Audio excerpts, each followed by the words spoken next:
Thank you all for joining this. I think to me, this session sort of felt like the elephant in the room, given everything that we went through this year. And I am just blown away with the number of people that are here, given just this hardship that we've all endured this past year. So thank you all for being here and being engaged. So in addition to the reproductive justice work that I help with that you just heard about, I also run for 500 Women Scientists, our SciMom Journeys team, which runs different advocacy efforts on supporting moms in STEM fields. This has included different advocacy for lactation rooms, parental leave, conference, parent-friendly conferences, and policy focused efforts as well. And then the pandemic hit. And when the pandemic hit, I was so angry at how little of a conversation it was. And, there was, of course, many other immediate threats to people's health. And so I don't want to underscore or undermine, underplay the huge problem it was and continues to be globally. But I was just very disappointed that it wasn't even mentioned, the hardship that parents and especially moms would have to endure. We were just all expected to continue our jobs as if nothing was different while maintaining childcare and school and everything else. And so our team uh, moved into gear and started developing resources and advocacy around mothers in supporting moms through COVID. So I'll put things in the Slack, but we developed recommendations for employers and what scientific institutions, employers, and PIs should do to support their staff that have children, and how to be, that included a lot of really specific recommendations, many of course, that we are generally supportive for moms in STEM that we've heard about already today around flexibility, and those, of course, being more important during COVID. And we also put together a few advocacy efforts to try to get, in the US, the National Science Foundation to move its deadline on applications for one of its key grants for early career scientists, because it was coming up in I think it was May. And so, of course, many people that might have expected to have time to work on it would have suddenly been thrown into this world of working from home with children, where it would be harder. And we've since been sounding the alarm and trying to work to get changes at some institutions, and have had some success at some universities, and just trying to boost that awareness of this issue, and that we do something about it. And then I had this viral tweet in September that showed me, I just tweeted, it was me on CNN News Network giving an interview, and then I did the side-by-side of where I was actually sitting, which was covered in toys and not at all a professional work setting. And I did, it got media pickup around the world. I did for days. I was doing media requests about it. But even then, I was very disappointed with, so much of the coverage was just, like a joke, right? It was laughing at the situation that we're all in. And it resonated really strongly with mothers, of course, who are also struggling. And it felt like this neat moment of global solidarity for moms in STEM, especially. But at the same time, I was also just disillusioned by the fact that it wasn't very solutions oriented, that like you could have used that to pivot to like, here's all the things we should do about it. And, that's, of course, a conversation people are less interested in having. So I'll stop there, but looking forward to the discussion. Thank you, Gretchen. Maybe Wally, do you want to go now? Sure. Thank you so much. So yeah, my name is Wally Fulweiler, and I'm a professor at Boston University. In my day job, I study coastal systems and how humans impact the water quality of them. This past spring, going through all of this, I also have two kids. I have a 4-year-old and an 18-month-old. And we kept seeing all those things on Twitter, just like Gretchen's talking about, right? These moments of like women basically pleading for help. Or we saw papers coming out, often led by male authors saying, oh, look, women are being disproportionately impacted. And a group of us on Twitter, basically meeting on Twitter saying, we're tired of hearing this. We want solutions. And so I, along with my co-lead on this paper, Sarah Davies, is an assistant professor here in biology at BU. And this group of amazing women got together and basically wrote this paper, pulling on lots of different resources, including some from 500 Women Scientists, about the sort of different actions that sort of how we described it would be like spheres of influence could take, right? What can you do as a mentor? What can you do as an administrator at a university or a publisher or a funding agency? And the goal really being like, enough talk about this, and let's get into action. I've been really inspired listening to everybody today, and I'm not surprised by that, right? I feel like when women come together, we do awesome things. And I'm not a man hater, but man, I think women are awesome. And I just think that the power that we hold, I don't know if we often actually recognize that power. And I'm just so inspired by hearing everyone today and sort of hearing these stories and these ideas. And I think that collective action can make a big difference. I think that we really need our leaders and people in position of power to step up. I've been excited to see that infrastructure in the Biden plan in the US is including in daycare as infrastructure. I'm excited to see that. I'm disheartened to hear the crappy comments about how women should be at home, right? That's still a prevailing thing. I think that I don't know if this is like the time to start talking about all the different actions, Isabel, but I'll just sort of say that I also really want to thank Greg. It really resonated with me how he talked about how it's hard to recognize privilege. And certainly I'm a white woman with lots of privilege. And I feel like it's hard to recognize that and own that, and then use that as motivation to help make change. And I think it's also hard to, if you guys have seen Picture a Scientist and you've seen those amazing women at MIT, sort of look at all of the massive work they've done to help women and how they could be using that time and energy to do their own research or push forward their own careers. And I think we owe ourselves all a collective like nice job and thank you for that effort that takes you away from like potentially what you're doing or should be doing in your day job or whatever that is. And I think it's a sacrifice. And I think it's one that's worth making. And I do think that we're at an inflection point here where we can push to make a difference. And I'm excited to do that. And I've got lots of ideas, but I'll stop here. But if any, obviously, I think there'll be time to talk about those things. Thank you, Wally, for your introduction. Sri, maybe you want to go next? Sure. Thank you, first of all, for inviting me to this panel, and thank you for just letting me share the space with all of these exceptional women and the speakers today. I mean, I think I was expecting that I would be inspired, but now it's just I don't want to do real work. I just want to hear all of you talk. So I am a deputy editor at Cell. I've been there about 9 years, and I have to say, taking a step back just before the pandemic, I've seen a lot of change just at the very organization that I've been a part of. So Cell Press, but we are part of Elsevier, and a lot of these things that we're talking about, they apply, I think, to women taking on any position. I still consider myself very much, women in STEM. I'm not doing research, but I am evaluating and thinking about science all the time, to the point that I have to stop myself not seeing science in what I do.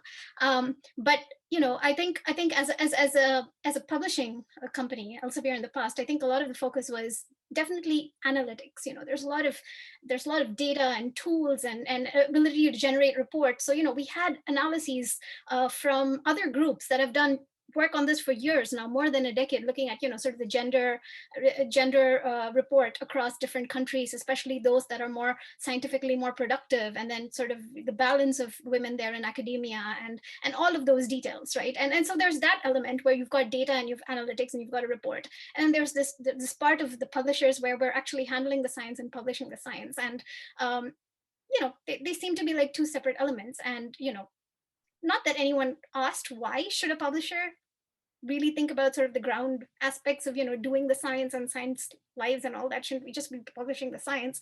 Not that anyone had that question, um, or line of thought out there that way, but it just felt like we were just publishing the work, and then there's this, right? But in fact, there is a lot more that can be done from the role of publishers, editors, and I will speak very much on behalf of Cell and Cell Press here primarily, where you are as much part of the community, you're part of this pipeline, right? The end result is the output of the science, but you are connected to this community, and if you don't directly work with the community to address many of those issues, then I think that's just wrong at many levels. And with this acknowledgement that intentionally or unintentionally we may be contributing to some of those disparities and differences that exist, and if not widening them. So what can we do in our place, is sort of where I think I've seen change within my own company.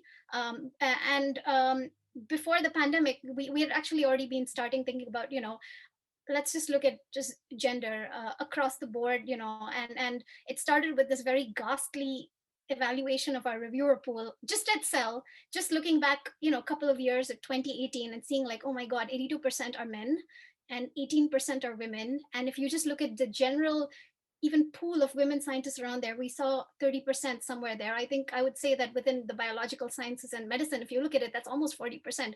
We're really not even capturing the pool of women out there. So, that was like, all right, we don't even need to go back. If 2018 looked this horrible, like, we don't need to go back. How can we start to improve the representation of, reviewers? How can we have more women write for us, right? You can have leading names write the same reviews 10-year onwards. What about qualified women scientists, giving them that kind of visibility and space? And then also thinking about, all right, why are we so bound to the career stage? There are people of all career stages there, and how do we engage with them and interact with them? So some of these seeds were already planted.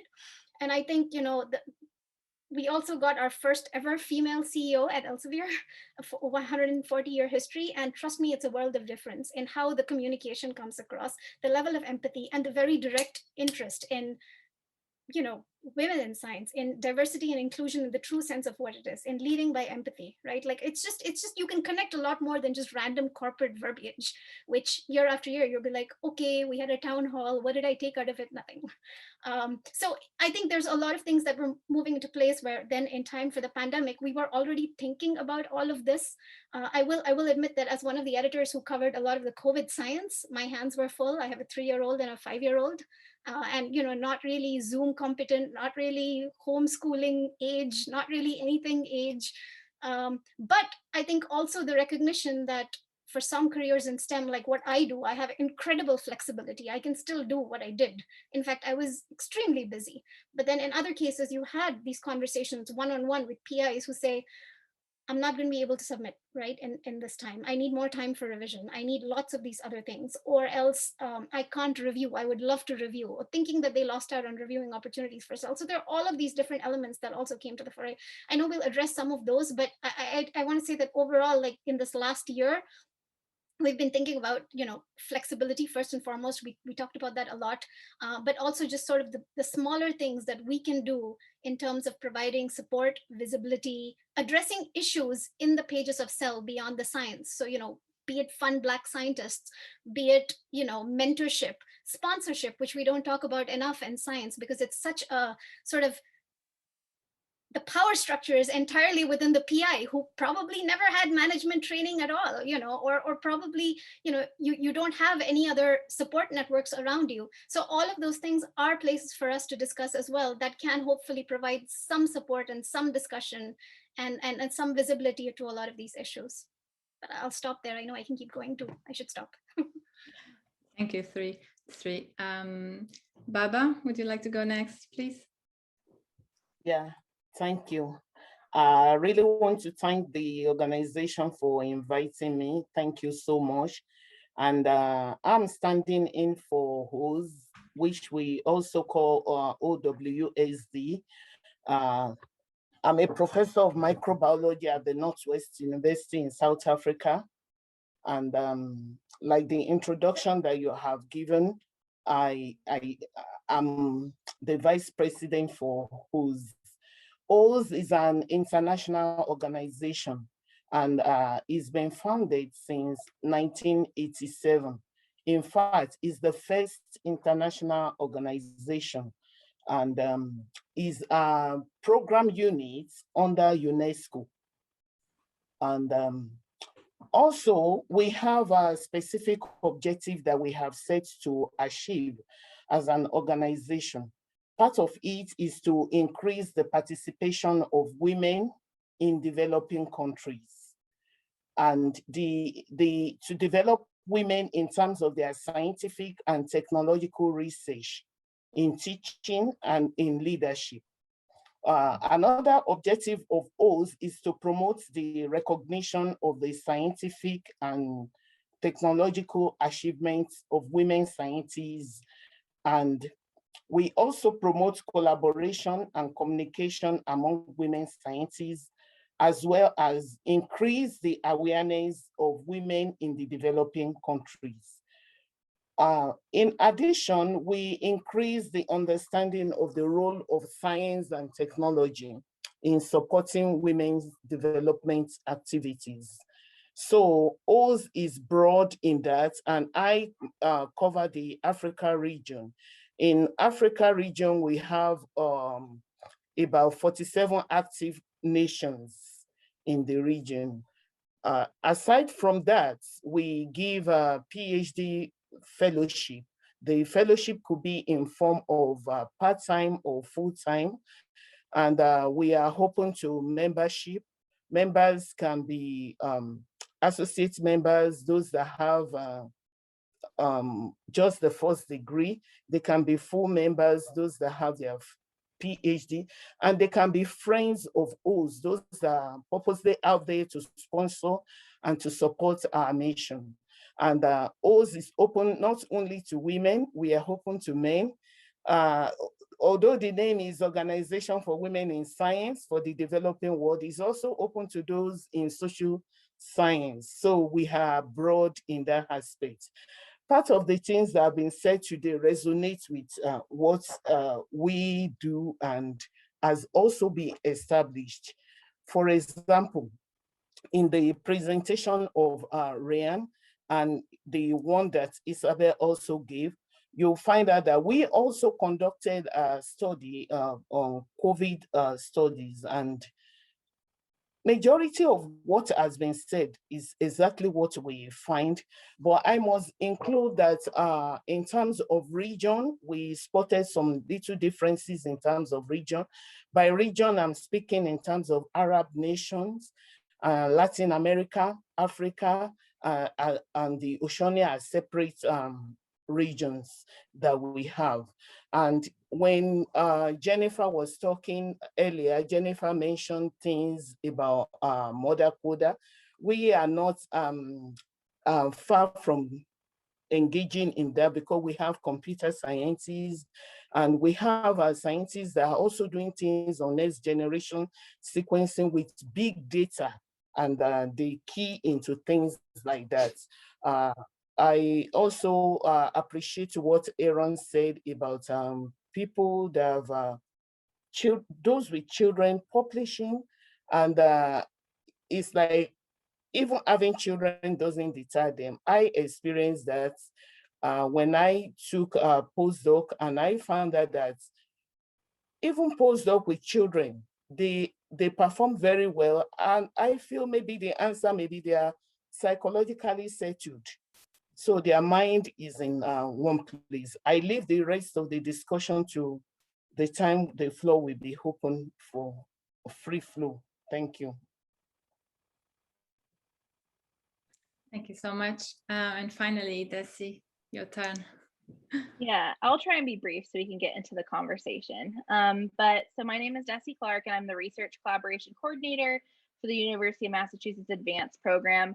The Advanced Program is really focused on improving the climate for women and BIPOC faculty. Most of the work that I've done around these issues has been with my colleagues, Dr. Joya Mishra and Dr. Ethel Mickey. We've been speaking a lot with different universities around the country about the disparate impacts of COVID-19 particularly for women, Black, Indigenous, and people of color, and then of course those with caregiving responsibilities. Our work has largely focused on what we see as necessary shifts in how we evaluate faculty and the need for documentation around these impacts moving forward. We have a model that we've created called the TREE model, which consists of 4 components. So think ahead, so recognizing that potential long-term as well as short-term impacts will have lasting effects, that we need to collect data to understand how these impacts potentially differ by race, gender, caregiving status, and rank. The R is resources, so thinking about providing resources to help faculty navigate these impacts. Evaluation, so ensuring evaluation recognizes and adjusts for pandemic impacts, and then equity. So ensuring equity is the guiding principle rather than being sidelined by the pandemic. So we really recognize in our work that COVID-19 has exacerbated existing inequalities, especially in the academy, and this threatens overall workplace diversity.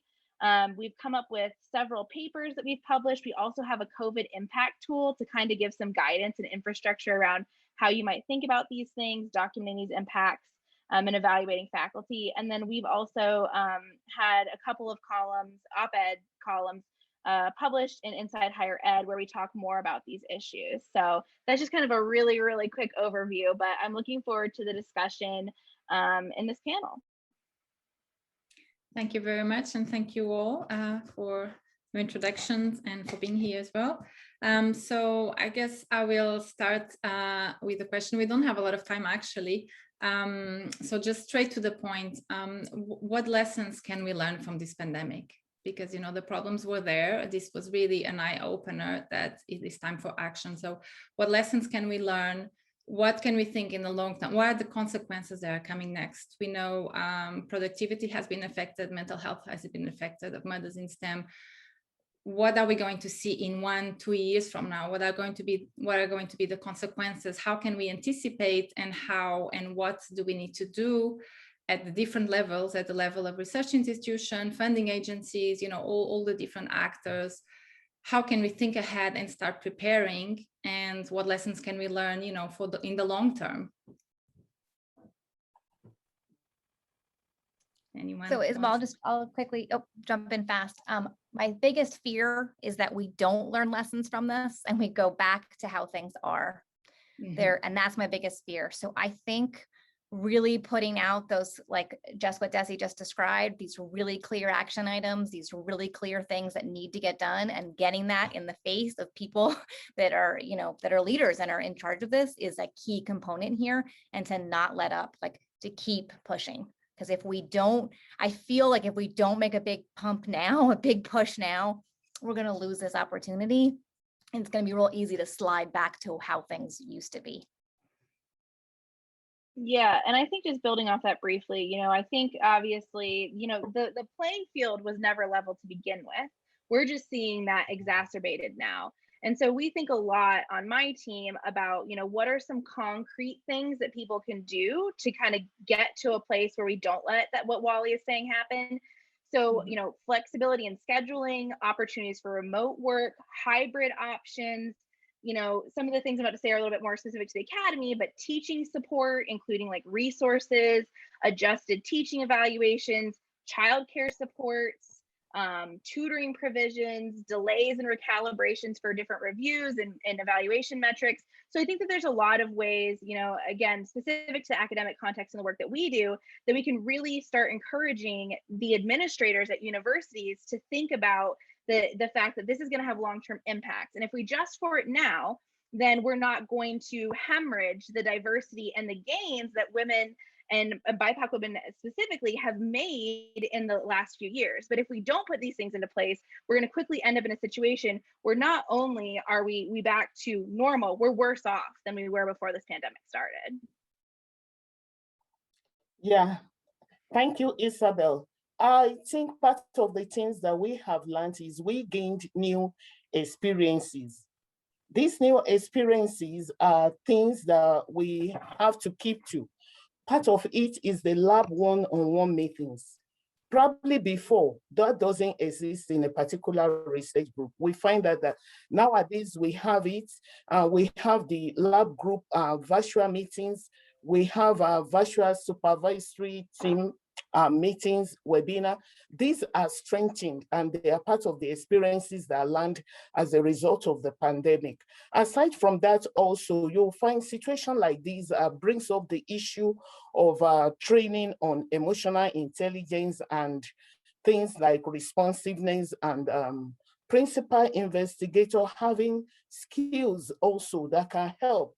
I'll give a typical example. I happen to have a student that is an international student, a female student, and this student gave birth during the COVID period. The intention before is that the mom will come from the original country of this student to come and assist the lady in terms of babysitting, but that couldn't happen because of the travel restriction. You'll find out that I had to come in now, but I can just imagine, what if the supervisor of this student is not a female? I don't know what would have happened. But even though I came in, but I still feel, I was not there 24/7 with her, and I still feel the biological mother would have been able to do something. But I feel the solution now is to be well equipped. Issue about emotional intelligence, skill is very important. And there is need for allocation of funds for women in research. This may help in solving certain problems. I will leave it there.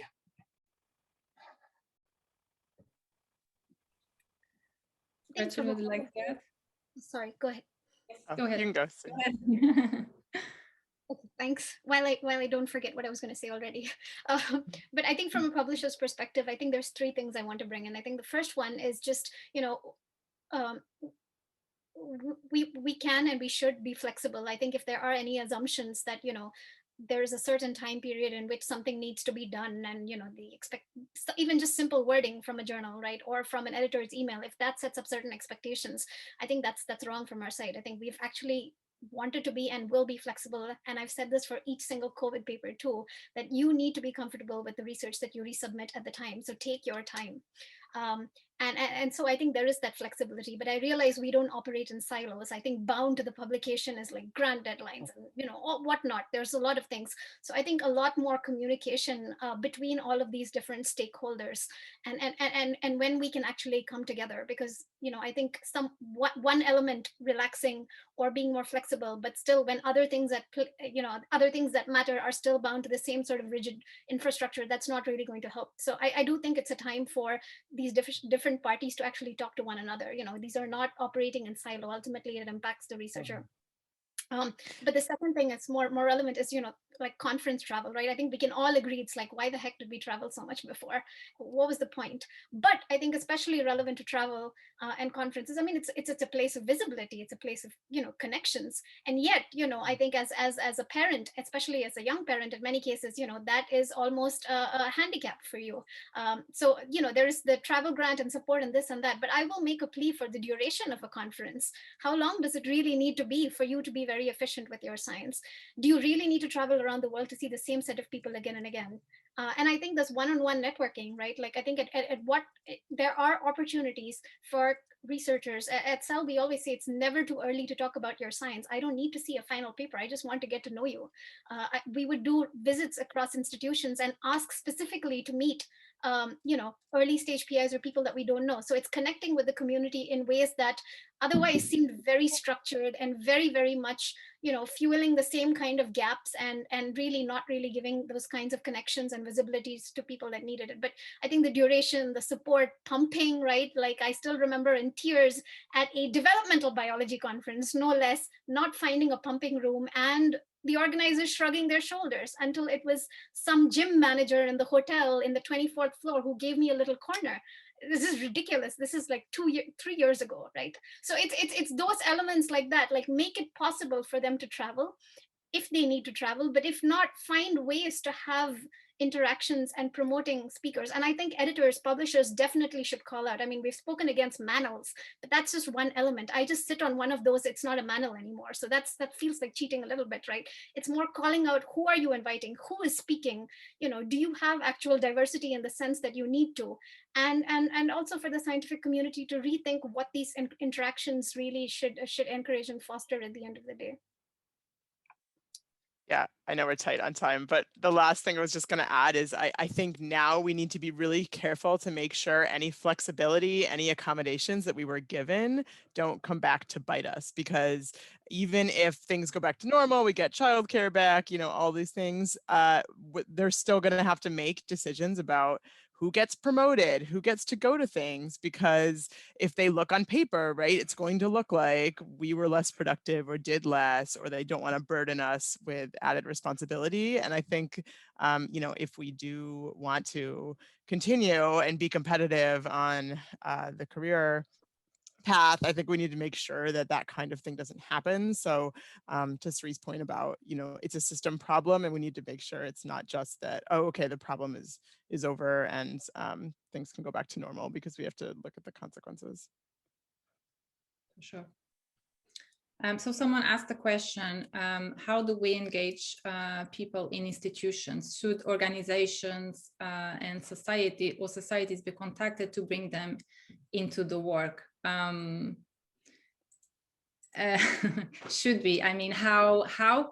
So this is, I guess, the million-dollar question. How can we convince and persuade people in institutions and the leaders to act? I mean, should it be us as organizations? Should it be others as individuals to get organized? How do we move forward?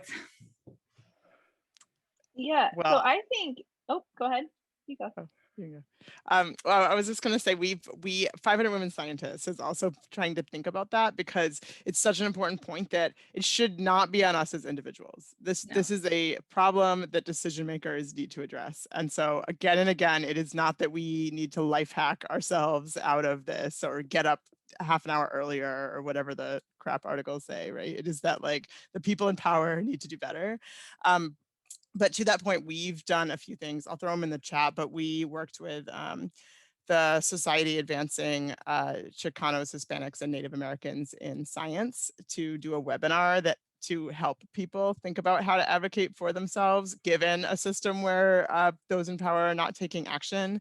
And along with that, we did a template letter that you can plug your name or info into to send to institutions like your own employer, to say, this is a thing that we think you should do. Here's all the reasons you should make these accommodations. And so I think some of those resources you could definitely use. And I think there is, though, power in numbers. Like, the more that we can do things at the organizational level and pushing scientific societies to work on this issue, other people that have influence within the broader scientific community, I think is really valuable, because I think and I think it can be effective, because moms are such a useful political power. Like, people are very scared to piss off moms, like, in general. So I think, like, that is like something we should use as our superpower to make sure that things are friendly toward moms. Anyone else has a suggestion to this tricky question? I was just going to say, oh, you go ahead. No, go Daisy. I'll go really fast. I was just going to say, I think that that what Gretchen is saying is true, and that a point of intervention should be more at the administrator level. So a lot of the talks you've been giving are at that dean, chair, personnel committee level.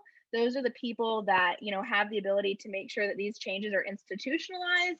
And I think that that is exactly where the conversations need to be happening. There are awesome people like Dr. Beth Michnick that are doing trainings for this level of administrator across the country. I think that the extent to which we can continue to get people into those spaces, and it does seem to have a little bit of a domino effect. One group of deans gets talked to, and then all of a sudden we hear, well, you talk to their deans, you talk to our deans. And I think as so long as we can keep the emphasis on what those people in those positions should be doing and off of individuals, I think that that's kind of the best way to get momentum forward and not put the blame on those that are more vulnerable within the institutions. Okay, sorry.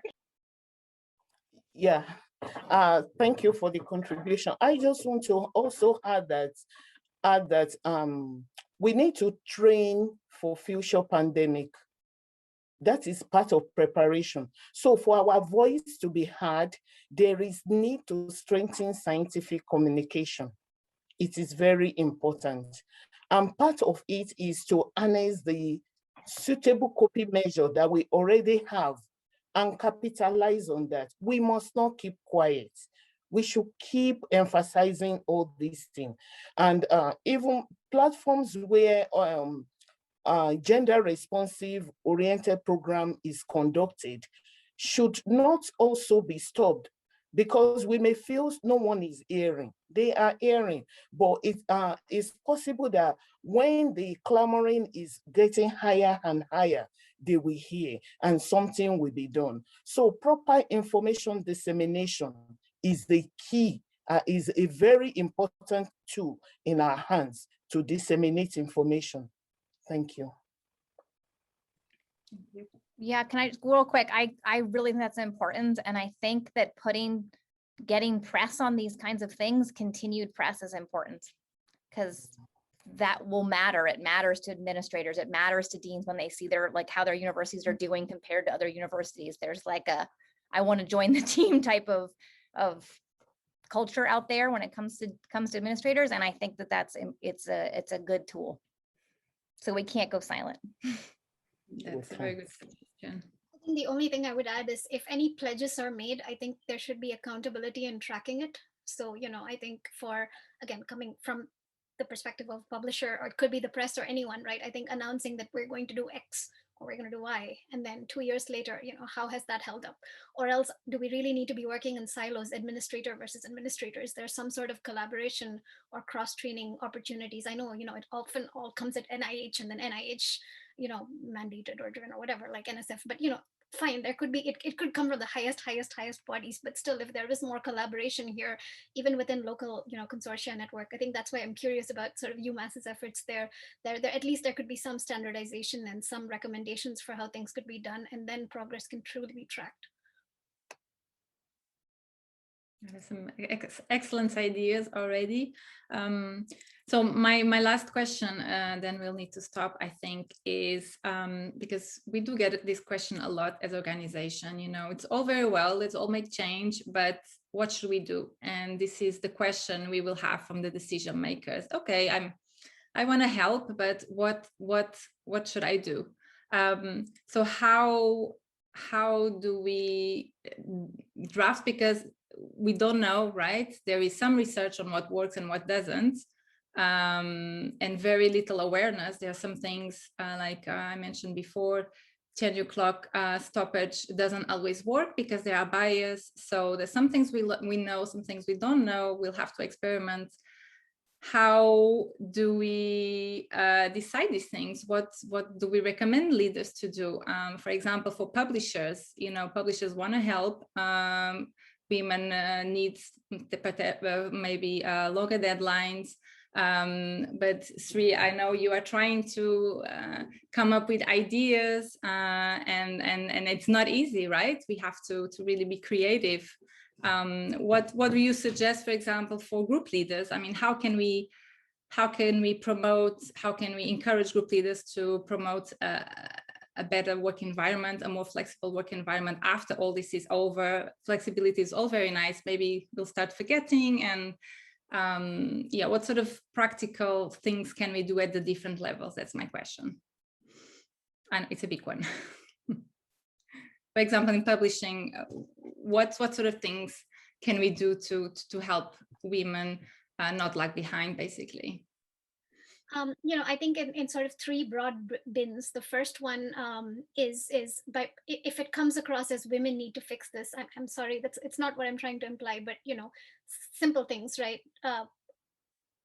I don't have too much data on this, but women usually don't rebut a decision. Men do very vociferously too, aggressively in many cases, but women don't. And so there is some of this thing about, the science that you put out, and I think just having that line of communication with an editor can go a long way, right? It could be the work within your journal, or actually helping to find a good home in a timely way for you, rather than having to sequentially go and find a home for the journal.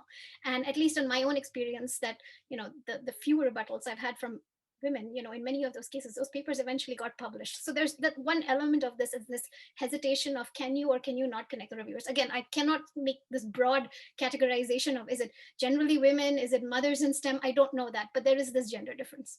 And then the second thing is sort of visibility overall. So if there is this one little tweak that, it's I've seen with seminars or something like that, career events, why are they at 5 o'clock or 6 o'clock in the evening?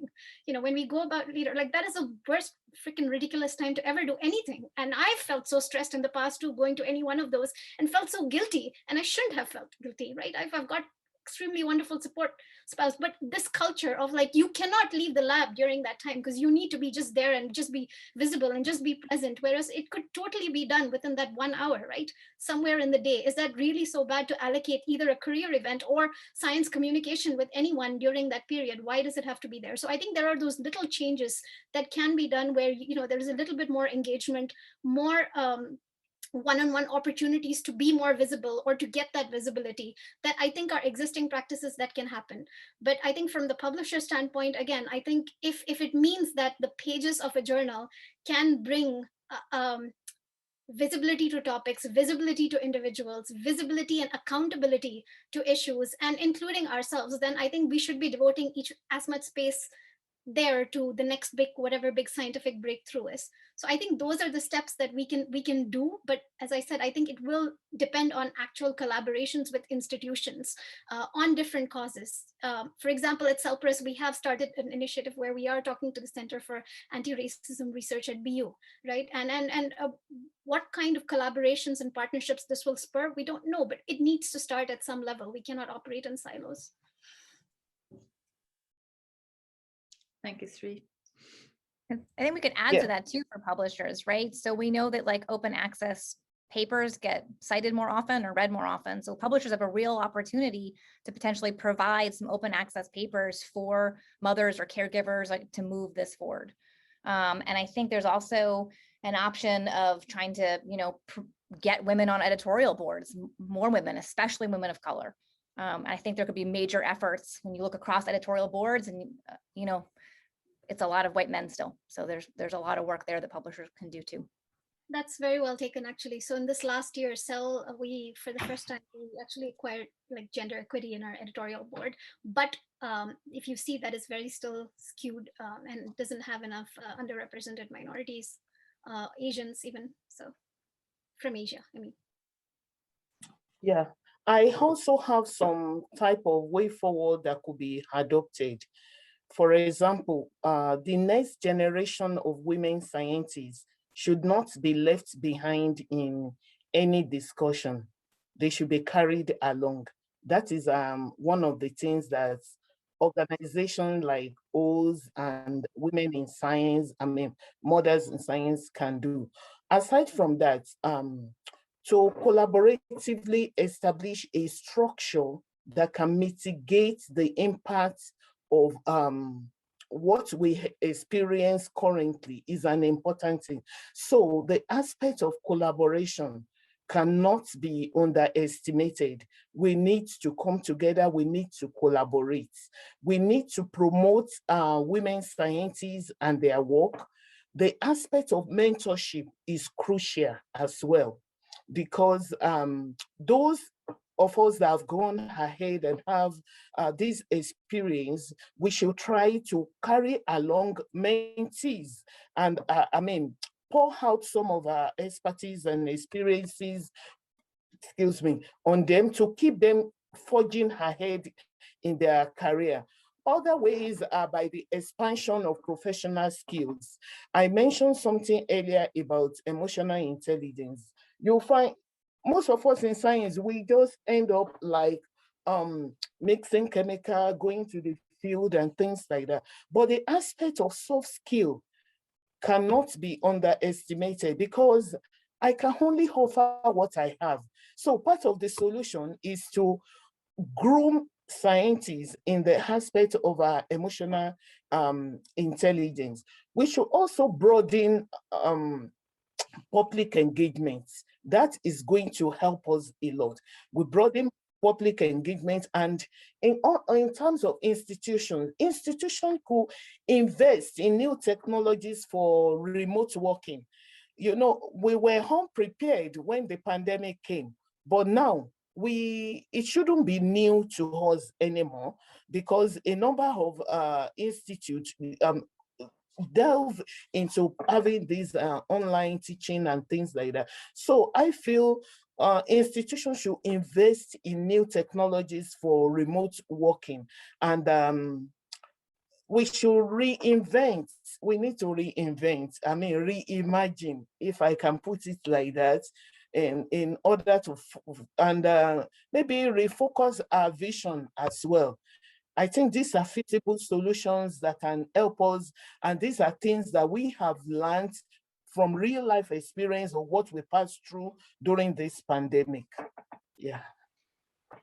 And I think too, just one thing to add before I know we have to go is like the community person in the room. I think one of the things we need to make sure we're doing in this moment is recognizing the additional time that people are spending in their own communities dealing with COVID-19 or community engaged work related to the Black Lives Matters movement. I think that there's a lot of work that's being done in those spaces that's disproportionately being done by women, and specifically women of color. And so I think too, when we're thinking about the impacts that these things are all having, we have to have some kind of awareness of the fact that not only are women great citizens and as members of the STEM community, but they're great citizens in their own communities, and that's an additional form of labor and work that they are probably participating in. And so we need to think about the ways in which those kinds of participation in the community is having impacts on women in STEM. And I think we just can't forget that a more holistic approach of remembering that we're all still situated in the broader global community is important. Thank you. Gretchen, you want to add something? I think that was probably a good one to end on. I put our specific accommodations in the chat for Empowered Women Scientists. If if you encounter your own employer or supervisor or anyone that just like feels like I want to help but I don't know what to do, like there's lots of research, there's lots of recommendations that Wally and I and others have put out, and Desi. So yeah, there's no excuses. There's lots out there that they can use to learn and do specifics. So I think we need to insist on it. They still do ask though, so they don't find them. Okay, thank you so much. Thank you so much for this incredible discussion. We have a lot of new ideas. If you can, do join the panel discussion. Sorry, I'm reaching that point. I'm very tired. It's late here. Do join the brainstorming session where we can discuss this in a bit more detail and hopefully draw an action plan on how to keep the momentum and create change. And to all the participants, we have to really move, no break again. We have to move to the next session. And yeah, I thank you so much. I hope to see you soon.